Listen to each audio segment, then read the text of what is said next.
Woo! Episode 21! The podcast is old enough to drink! Woo-hoo-hoo-hoo! Alright. Alright, we're live? We're good? How we doing tonight, people? Doing alright? Alright. Episode 21, Smells Like Wrasslin on the Smells Like Cologne Network. I am your host, Eric Cologne, for another Wednesday night review of Dynamite. And we're going to also talk about the comings and goings in pro wrestling this week.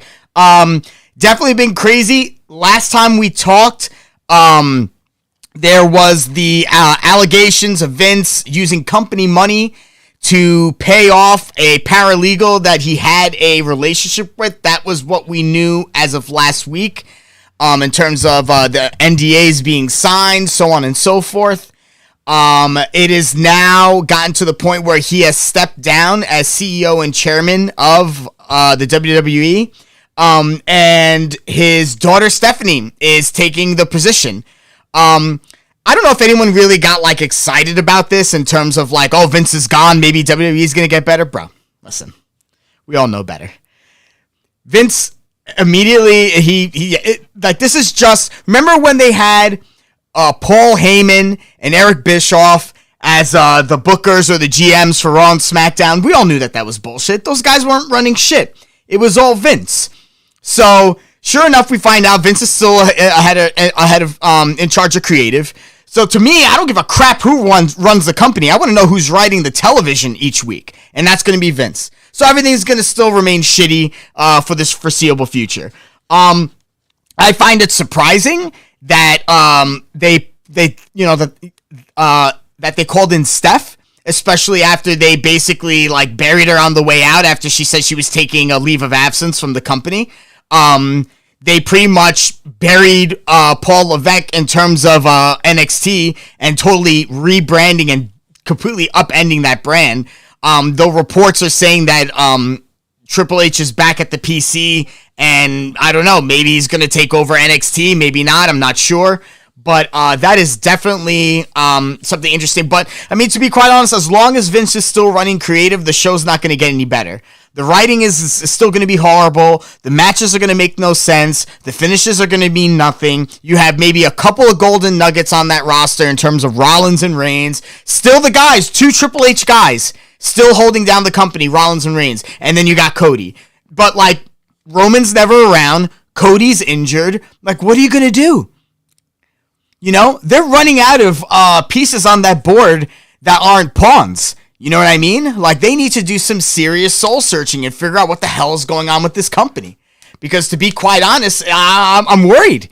You know, you have the thing going on with Vince. If Vince ends up really not being a part of the company, who knows what the stock price is going to be like, because, you know, that's going to shake investor confidence. I mean, Vince McMahon is wrestling. When someone says, yo, you ever watch wrestling? They're going to ask you two things. Oh, The Rock? Actually, no, they're going to say three people. The Rock, Stone Cold, and Vince McMahon. Period. But, you know, I don't know. I don't know, man. I don't know what the deal is. I don't know what's going on. But that company needs to freaking get its shit together, man.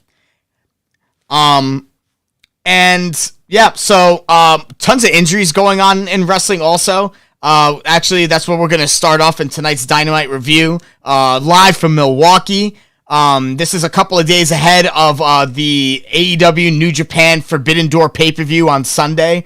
So basically, the card has been set as of now. We're going to go through that on tonight's show. Basically, the night started off with Daniel Bryan coming out. Basically, he said that it's going to be a great week in professional wrestling. Two of the best pro wrestling companies in the world coming together. Some of the best talent in the world are going to share the same ring. All exciting stuff. I was definitely hyped. Like, I'm excited for Forbidden Door. Like, I could only speak for myself personally, but the way that I like to watch and enjoy wrestling and like the promotions that I like to watch, like, would I have picked, if I was Booker, would I have done, the booking differently? Of course. I would have booked to what I feel like would have been awesome, and I wouldn't have given a crap about politics at all, and I would have booked the match how I wanted to book it. But obviously, that's a fantasy, and this is the real world, and there's definitely going to be some politicking. Oh, guesses on the new member of the Combat Club?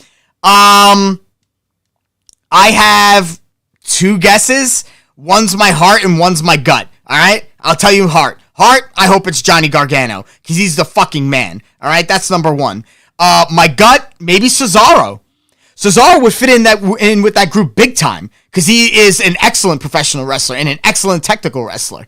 And I think it would be fantastic if that was him. Otherwise, I have no earthly idea who this guy could be. I was assuming, as he was talking, I was like, watch it be Wheeler Yuta. So I don't really know, because, like, this is the guy who's supposed to take Bryan's place in both Blood and Guts and at the pay-per-view. So they already said that Wheeler was going to be at Blood and Guts, so I'm like, I guess it's going to be Wheeler. But they're making it like it's a new member of the Blackpool Combat Club. So I guess Wheeler is going to be in Blood and Guts, and this new guy is going to be in the match against Zack Sabre Jr. And I also popped big for Zack Sabre Jr. because I didn't think he was going to come out, and I thought that was pretty dope. It was really cool seeing a lot of these New Japan guys that I like so much not on New Japan, that they were on actual American TV. Yeah, a lot of people are saying like my mic has been going crazy. Hold on, I'm going to dim this down a bit. Thank you. I don't know what it is. I keep the EQ at the same all the time, and like it got crazy when I used it for playing video games. But thanks, John. So basically, Danielson said that he's not going to be at Forbidden Door, and he's not going to be at Blood and Guts. He's not clear to compete. I don't know what the injury is, but that's pretty much the deal. He says that the good news is that he found one person he trusts to take his place. He says that he basically went on this tangent about how he's a judgmental prick because, and he has high standards. And if I'm going to tell you something's going to be amazing, it's going to be amazing. And I have someone who's going to take my place, and he's going to be incredible. So, on the word of Bryan Danielson, the guy who's going to be taking his place to fight Zack Sabre Jr. is going to be something special. So we'll see what happens. Then Zack Sabre Jr. came out and basically, was like, he basically stood at the ramp and mouthed off to Danielson. He didn't cut a promo, whatever. He just showed face. I thought that was awesome. I thought that was great. Because, Zack Sabre Jr. is the man. So I'm curious to see who he would fight. I mean, hey, listen, Danielson's going to be around for like how long? Like 100% he's going to have another opportunity to wrestle Zack. It's just not going to happen now. And to be quite honest, you don't like blow your wad on like the first pay-per-view. Like you give a teaser, you get people introduced, and then the next time that you have a Forbidden Door pay-per-view, you should be a lot more interested. So like the goal of this show needs to be to like, you need to wow, and anybody who bought that pay-per-view, you need to freaking wow them, because number one, you want them to buy the second Forbidden Door pay-per-view, and number two, you want them to tell their friends. So I mean, I don't know, I think the match is going to be great. We're going to go through them tonight. This was a great trios match. Orange Cassidy and Roppongi Vice, which is obviously Trent Beretta and Rocky Romero, defeat Will Ospreay and Aussie Open, which is Mark Davis and Kyle Fletcher. This was a great match, and I'm really excited to see Orange fight Ospreay. I'm curious. I mean, obviously, it should be a good match. I mean, I'm assuming, Cassidy's all healed up. I mean, he did have the tape over his shoulder. He took a nasty fall at Revolution. If you go back and watch that ladder match when he gets freaking launched out of the ring, he took, there was no buffer. He hit the ground hard. So that was legit. It was a great match. Match ended up with Orange Cassidy with the pin, with the Superman punch, the Orange Punch getting the win. Then the IWGP Heavyweight Tag Team Champions came out, which is Jeff Cobb and the Great O'Khan, which quickly followed to FTR. FTR got a huge pop. That's going to be a great match. It's going to be a winner-take-all match. I assume it's got to be FTR. Like, they are too over right now to, like, have them lose their belts. So, like, they're going to be the AAA, and this is obviously going to lead to a match with the Bucks, and they're going to beat the Bucks, and they're going to have all the belts, and FTR is going to be over as fuck. Because FTR already is the ROH Tag Champs, when they beat the Briscoes. They're the AAA Tag Team Champions. If they win this match, they will also be the IWGP Heavyweight Tag Team Champions. And the only belts they would be missing would be the AEW championships, and them putting on with a match with the Bucks for winner take all. They should put all the belts on the line. And because people are going to be afraid that the Bucks are going to go away with all the titles. That's going to happen because everyone still thinks that they booked their own matches and like they're going to book themselves to be over. That needs to happen. Like, that needs to happen. Have all the belts on the line and FTR wins. Because, like, listen, it's obvious everyone wants FTR to have all the belts. So, like, give the people what they want, right? Sanjay Dutt, Satnam Singh, and Jay Lethal put out a warning to Samoa Joe, basically telling him, listen, like, you're on the shelf, tape yourself up and get back to work. Otherwise, you should vacate the title. So Samoa Joe's been out selling the shoulder injuries that he sustained throughout the tournament that they had. That was the Owen Hart tournament. I'm sorry. So he's still selling those injuries in the attack afterwards. So we'll see. Obviously, this shoulder injury is going to be a way for Jay Lethal to get the belt, and it's going to be a way to protect Samoa Joe when he beats him. Then, they'll have Samoa Joe heal up, and he'll get involved in some other storyline. So we'll see. Christian Cage speaks. This was pretty cool. It was just, like, long. He basically shit all over I don't know, I just thought it was good. He just shit all over the fans. I thought it was pretty cool. He was like, you don't see me going up to your drive-through window and telling you how to, I don't see, you don't see me driving up to a drive-through window and me telling you how to do your job. I thought that was hysterical. So basically, and then the crowd started to shut the fuck up chants, which I thought was kind of cool. He made fun of, the internet wrestling community on social media, giving them all this shit. He basically told them to fuck off. Oh man, he had this savage line. He's like, Jungle Boy, you may want a father figure, but your father's dead. Ugh, savagery. Luchasaurus ended up coming out. He went to attack Christian, and Christian said some bullshit, and that was pretty much it. The Young Bucks and Kyle O'Reilly were backstage. Basically, they challenged Sting and Darby. They're also going to team up with Hikuleo and El Phantasmo, members of Bullet Club. So it's going to be an Undisputed Elite Bullet Club tag team. And they're going to fight Sting and Darby and quote-unquote his cronies. So that ends up getting revealed later in the night, which I believe it was Hiromu Takahashi and Shingo. So that should be a great four-way. Obviously Sting will get a big pop. He'll be protected, and he'll no-sell some shit from Japan. So, cool. He should no-sell something from Hikuleo, that gigantic beast. That'd be pretty funny. So we have the AEW All-Atlantic Championship qualifier match. Malachi Black defeats Penta Obscuro. Listen, I did not, if I was booking this, I wouldn't have booked Penta to win. I think it would have just been a better clash, a better styles class if Malachi was in there. A great match. Tonight had some awesome fucking wrestling. If you were a fan of wrestling, tonight was a night to definitely watch, except for maybe one match or two. Black wins the match. After the match, Pac comes out. Miro pops up saying he's going to send everyone to meet their maker. And when they do, tell him that his champion wants to speak with him. And basically the match set up for Forbidden Door to crown the inaugural All-Atlantic champion will go as follows. We got Pac versus Miro. versus Malachi Black versus Tomohiro Ishii. So that should be an excellent, excellent four-way. Wardlow premiered saying he wanted the TNT Championship. Basically, Scorpio Sky's also injured. I don't know if that's true or not. But basically, he said that when he gets back, he wants to challenge him for the belt and welcome him into Wardlow's world. Adam Cole joins commentary. They had Hangman Page fights and defeat Silas Young. I was cool to see Silas Young in AEW. I liked watching him in ROH. You know, the Last Real Man gimmick I thought was pretty cool. His feuds with Dalton Castle I thought were pretty dope also. So definitely a fan. It was good to see him there. After the match, Cole, it was, Hangman for the victory. Cole cuts off his music, says it's story time with Adam Cole, baby. And right when he was about to say that, we start hearing Switchblades music. Jay White comes out.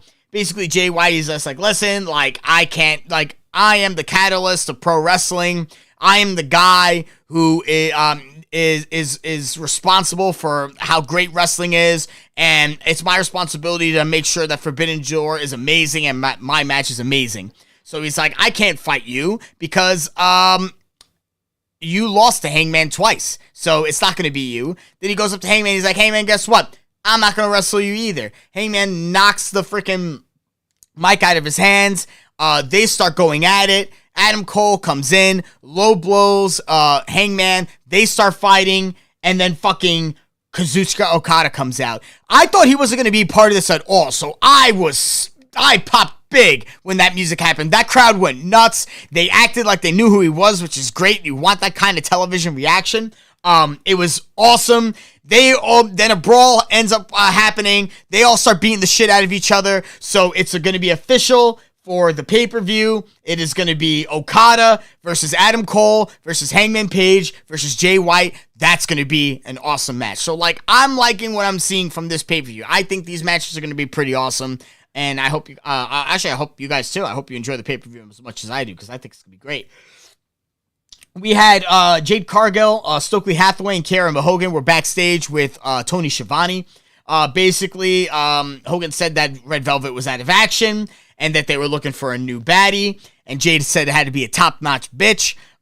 Stokely Hathaway basically said that, number one, it's a hashtag baddie search. 2, 140 characters or less as to why you should be a baddie. And number 3, PG pictures, please. So, we'll see who ends up being a new member of the baddie squad. Then there was a commercial break, and then Statlander and Athena came out. They pretended to be excited about being a baddie, but they were just mocking shit. And, yeah, goddamn right, Doom. The Japanese Johnny Gargano is here. Kazuchika Okada, absolutely. Now yes. Now he is kind of like the greatest wrestler in the world from Japan, because he's not obviously the greatest wrestler in the world, who is Johnny Gargano. The greatest technical wrestler in the world, the greatest pro sports entertainer in the world. He's the greatest, period. And so, yeah, eventually, I don't know if this is going to lead to a tag match between Jade and Kiera versus Statlander and Athena. I think Statlander should be the one to win the title. I don't know who's going to fight who first. I would hope it's Athena who goes for the title first and loses. She could take the loss. She's new. I don't expect everyone to win the title as soon as they come into the company. I think that's ludicrous. So, it's got to be I'm hoping it ends up being Statlander. I think this is where it's going. Otherwise, what the fuck are they doing with her? And she's also cutting better promos. They're actually a little bit more believable, so good for her. She's really feeling comfortable in front of the camera, on the mic, with her character. Cool, she's like a person now. She doesn't have to be an alien. She doesn't have to pretend to be something. She just be a person. That's what I want. I just want people. Oh, and speaking of just wanting people, they mentioned Willow Nightingale. Listen, I get that people like her, but I am personally not a fan of the, yeah. I don't think it's I can't take you seriously. I can't take someone who just acts like that seriously. That's why I never was a Bayley fan. I just was not a fan of the gimmick. And by the time she changed to not being Bayley and she became a heel, I had stopped watching WWE by that point. So, and that's the same thing with Chris. The whole alien gimmick, she's a great wrestler, but, that gimmick was, going nowhere. You know what I mean? The only thing I thought, first off, I think it's too soon for Toni Storm to fight, Thunder Rosa. I think it's too soon, because I think Toni Storm should win the belt. I think Toni Storm deserves to be a champion. And now she's getting a title shot. And I just don't want to see her lose again to Thunder Rosa. I mean, will she give Thunder Rosa a great match? Absolutely. Are they building her up to be a credible threat to fight Thunder Rosa? Absolutely. Finally, they have Toni fighting on TV each week, getting wins, and then Thunder Rosa shows up like, I'm watching you, bitch. That should be what it's like. Thunder Rosa should be calling out her challenges from afar and saying, like, prove yourself. I want to see you. And then I'll see them win matches. And then maybe if someone doesn't win a match, all of a sudden you see Thunder Rosa go, maybe it's not your time. You know what I mean? I just like, that's the build. That's the build I want to see for every single title contender. I should be thinking right now, shit, man, like, Toni Storm, she should win the belt. But, like, Thunder Rosa hasn't had the belt for long, so where are we going? You know what I mean? So I like that dynamic. That's how I want to feel every single title match. Every single title match, I want to be like, who's going to win? That's how I want to feel. Because then it makes the wins mean something and the losses mean something. Like, these numbers don't mean anything unless the wins and losses behind them carry weight. Otherwise, like, Dark and Elevation, like, yeah, it's a good place for people to cut their teeth, but, like, stop this padding there should be, then you should have a Dark and you should have a Dark record, and then you should have a television record. That's what I think. I think they should split it up. I think that if you're going to have rankings, fine, but split the rankings up so we know which one's important and which ones aren't. Because let's be real, as much as they want us to believe that the rankings are important, if the wins and losses are built up on Dark and Elevation, and, like, that's what you're going to use to hang your hat on when it comes to, like, having people as title contenders, I'm not fooled. I'm not, and I shouldn't have to accept that. There should be continuity in storyline so that everything means something. Otherwise, I can't have the emotional reaction that I need from the actions that you're trying, like, you're trying to elicit an emotional response from me, and you're not giving me the sauce. You know what I mean? I need the sauce. So, pretty much. Yeah, I don't even know about that. So, Toni Storm fought Marina Shafir. I kind of just breezed through this match. I really didn't pay attention because Marina Shafir isn't a compelling wrestler to me. So, but, like, I mean, like, who else are they don't have any other, like, worthwhile contenders, and Marina Shafir is the only person who's been fighting on TV in worthwhile matches, so you want to make her a gatekeeper, fine. She has to have, but you also need to make sure that she has significant wins and significant feuds on television. So she ends up feuding with someone, like, lower down on the roster, and like, that's what she should do, but whatever. You know what I would have liked to have seen? I would have liked to have seen Serena Deeb versus Marina Shafir. That's a feud I would like to see. Turn one of them face and have them duke it out because Serena Deeb could take a loss. You know what I mean? She's well known. She's a great wrestler. Anyone beats her, like, that means that person who beat her is someone you should have a spotlight on. So we'll see. Darby Allin and Sting were backstage. He basically says that he's got Shingo Takagi and Hiromu Takahashi as their teammates. Sting said it's going to be showtime. So that's pretty much going to be it. Rampage lineup for this Friday. Hook versus the DKC. Andrade El Idolo versus Rey Fenix, which should be a fantastic lucha match. Serena Deeb is going to, and Mercedes Martinez are going to be in action. And Jeff Cobb's going to fight Cash Wheeler, which I think should be a great match.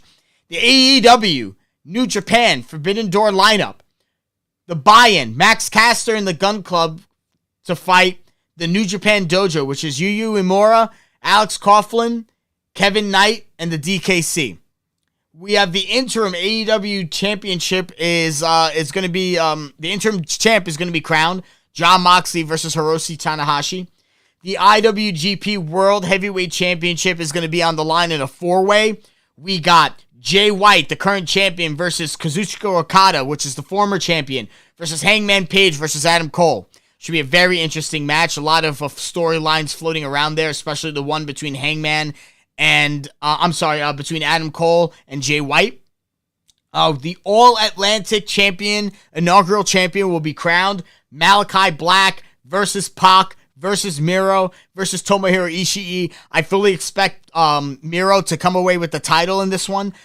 He's a great champion. He deserves to have the title. I hope CJ Perry is on my television soon because she is drop dead gorgeous. We got the AEW Women's Championship is on the line. Thunder Rosa, the current champion, defending against Toni Storm. I honestly have no idea how this match is going to end up. I think it's too soon to take it away from Thunder Rosa, but, you know, if you're going to give it to anyone, it should be Toni Storm. Otherwise, you know, Thunder Rosa is lacking worthwhile challengers, and Toni Storm is a worthwhile challenger. A good feather in her cap for a good reign. So, it could go either way. That is the dynamic I like. I want that constant question to be hovering around the match. I think that's what builds good drama. The IWGP US title is, I'm sorry. I'm skipping around in my notes. So the IWGP Tag Team Championship is on the line. The ROH Tag Team Champions are on the line. Also, it's going to be United Empire, which is Jeff Cobb and the Great O'Khan. They're the current IWGP Heavyweight Tag Team Champions versus FTR, who are the current ROH Tag Team Champions, versus Roppongi Vice, who hold no titles right now. IWGP US title on the line. Current champion Will Ospreay versus freshly squeezed Orange Cassidy. Should be a great match in which I fully expect Will Ospreay to win. If Orange Cassidy wins, I will be blown away. I'd be happy too because he holds a title. Cool. And it's, you know, and it's a New Japan title, so if he ends up losing it, like in the grand scheme of things in the AEW universe, that's okay. Chris Jericho, Minoru Suzuki, and Sammy Guevara are going to fight Eddie Kingston, Wheeler Yuta, and Shota Umino. That should be a great match. Zack Sabre Jr. is going to be fighting a mystery opponent that has been chosen by Bryan Danielson and will be the new member of the Blackpool Combat Club. So we will see how that goes down. We have the Bullet Club, which is El Phantasmo and Hikuleo. And I guess they're considering the Young Bucks as part of Bullet Club also, but because they just basically said Bullet Club, but they are Undisputed Elite. They will be fighting the Dudes with Attitudes. That's what the title card said, which is Sting, Darby Allin, Shingo Takagi, and Hiromu Takahashi. Great card for Forbidden Door. Next week we got Blood and Guts, which should be great, which is going to be the Blackpool Combat Club versus the Jericho Appreciation Society. We had a main event, which was Jon Moxley and Hiroshi Tanahashi defeated Chris Jericho and Lance Archer. This was a great match. Ended in a major brawl to end the evening. Basically, everyone was all over the place beating the shit out of each other. Moxley and Tanahashi just stared each other down in the ring and weren't even focused on the brawl around them, because Moxley's been gunning for Tanahashi for pretty much for years. So they're finally going to get their hands on each other, and that's pretty much all they care about. And that was it, man. That was Dynamite for tonight. But I listen, a lot of people, I won't say a lot of people because I don't know that, but from the people that I talk to who are fans of pro wrestling and the websites that I go on to read and some of my wrestling news, it's been alluded that some people might have a problem with the Forbidden Door build and the card. Listen, and I think I think that feedback is valid. You know what I mean? I think that, is it the best card they could have created? No. But let's be honest. A lot of injuries have been taking place on both the New Japan and the AEW side. So a lot of matches that we would have loved to have seen were just unfortunately not possible. That being said, I think this is a great teaser of what could be a very long, fruitful relationship between AEW and New Japan. I think they're going to showcase a lot of talent. I think some of these matches is just a way to get these notable faces out there in the ring on pay-per-view or on TV. That's pretty much evident by the fact that there are a lot of multi-man matches, so there are going to be a lot of faces on your television and a lot of new faces. And they're going to have very long, ample opportunities to make names for themselves. I mean, obviously, in a good, fruitful business relationship, I would hope that New Japan is hoping for a increase in their fan base and subs to New Japan World by introducing some of their talent to the AEW fan base who may not be familiar with New Japan. So obviously, that's one thing from a business standpoint you want to see on the New Japan side. from the AEW side, it's pretty much business as usual. You want to get more viewership on your televisions, on your Wednesday night programming, on your Friday night programming, and you want to get good pay-per-view buys. So the viewership last week for Dynamite was pretty abysmal. I think it was the lowest they ever have done. I mean, hey, listen, I'm not really too worried, because it looks like Warner Brothers Discovery really isn't looking for scripted television, and AEW is technically unscripted television because it's live every week. So I think they're going to be okay. I think they're going to go more towards like reality-based kind of things, and I think AEW kind of falls somewhere in that realm. So I think all those shows because there can't, shows like Snowpiercer, which is one of my favorite shows, like that's done after this season. So I don't see, I'm not really worried about the longevity of AEW. So I don't really pay attention to the ratings anymore. But I guess if we're going to talk about from a business standpoint, obviously Tony Khan probably is going to want to rebound from those low ratings last week. I mean, the NBA is done. I believe the Stanley Cup Finals are done. So let's hope for, I guess from a business standpoint, you really got to hope for a rebound. But I mean, hey, listen, if we're going to be technical about it, as long as they're in the top 10 in cable, I mean, that's a win for for Turner. They want top 10 in cable. That, you don't really want to invest in something that may not be a proven top 10 cable draw, especially something that's not scripted. And to be honest, it's the network television shows are the ones that have the bigger reality TV shows, in my opinion, that draw the most viewership. I mean, outside of maybe Impractical Jokers, but which I think is still CBS owned, so I think they're on CBS, but I also think they're on TBS or TNT. But that's but I'm excited. I mean, like, as a pro wrestling fan, like, I'm seeing a lot of things I thought I'd never see before, mashups I never thought I'd see before. I think it's going to be a great show. I'm really looking forward to seeing it. But I believe that if you're talking about the build, I mean, hey, listen, the build is the build, I think, honestly, because of injuries. There were way too many pieces moving around, and then also that changes the politics of, like, who's going to win and who's going to lose and who's going over where. So, I just think at this point, if you're talking about the build and you're not happy about that, I honestly, this pay-per-view is a victim of circumstance. I don't think it was a victim of any ineptitude by New Japan or Tony Khan in AEW. So, what do you call it? Aside from that, we'll see. I still think the same problems are still lingering in AEW. I'm hoping that Tony Storm fighting Thunder Rosa. I hope that's the beginning of better builds for better contenders for champions to have better reigns. I'm gonna say this every week, but I honestly think that's until I see that change. Like, I have to keep repeating it because it's gonna be the fulcrum of my opinion on the matter. So, but anywho, we got people in the chat. Boone Syndication in the chat again. Again, we want to shout out my guys in Boone Syndication. They just dropped a couple of more videos of the B Team Great Depression. So check them out on the Boone Syndication Network on YouTube. Speaking of that, I know that the Cologne Chronicles, my episodes focused on gaming, have taken a hiatus. There was just too much time being devoted into Destiny 2. It was a little bit crazy, and to be honest, I really think that you guys deserve a set schedule, just like how I try and be on here at 11 o'clock every Wednesday. I would like to have that same sort of schedule with the gaming. I just haven't figured it out yet. A lot of things are in flux with my actual job, so until I get that straightened away, I don't know what kind of schedule I could provide for you guys. So we'll definitely come back. Mark my words, it will come back. I have a lot of fun streaming gaming with you guys, so I definitely want to do that again. I just want to be able to offer you a steady schedule, because until we get on social media, it's pretty much you have to remember the date and time or be sub to the channel to find out. So I want to make it as easy for you guys as possible so that we can hopefully grow the viewership a bit. I think that'll be fun. But anywho, a little bit of a short episode tonight, but to be quite honest, like, there's not too much going on.